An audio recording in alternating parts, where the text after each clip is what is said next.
So this was in the same area in Fabiano and Saudi. And that day, we had like zero. Well, we had some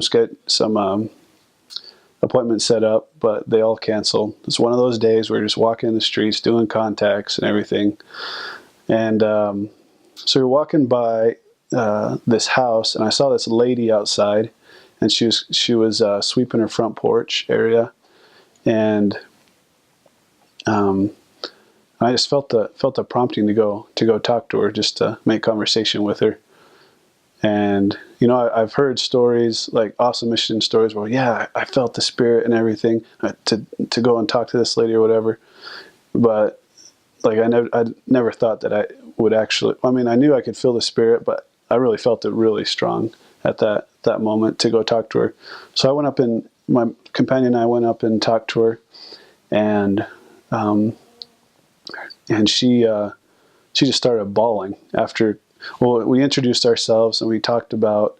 I had the prompting to bring up the plan of salvation with her, and then after that, she just started bawling. So I was kind of not freaked out, but I was like, okay, what did I say wrong? Why is she bawling? Then I realized that she was feeling the Spirit and everything, and she began to tell us that a few weeks ago, I think it was her dad passed away, and she's just been having a real rough, hard time with his passing, and didn't really know what was going to happen to him. So it was perfect setup to talk about the plan of salvation with her.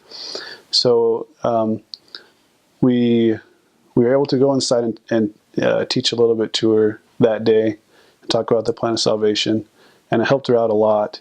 And she, we didn't get to meet her husband though, because he was working, and we asked if we could come by another time so we could teach both of them together.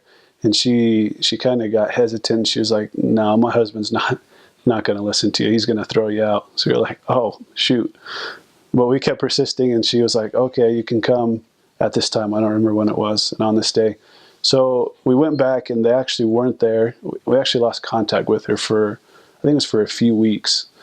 But one day we were walking by the house again, and we both felt prompted to go and knock on the door again. We were able to get in contact with her, and her husband was there.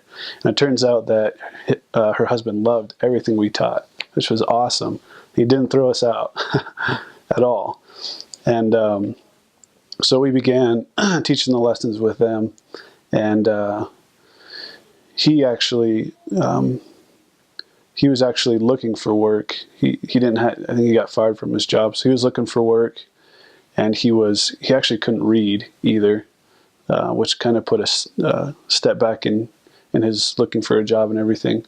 So we kept teaching him, and we would bring members over to teach him how to read too. He began to read. We taught him the word of wisdom, and he was a pretty good drinker too, and he just stopped doing that right off. I mean, they were golden investigators. And then so then eventually they got baptized. I think it was like 2 days before I got transferred, and it was just amazing to see that change in them, just from kind of rock bottom to where they are now. And then I actually got word, I think it was a few months ago, that they got sealed in the temple too. So I was like, yes, that is awesome. I wish I could have been there, but yeah, that was pretty awesome, because they just went from, just to see their growth was amazing.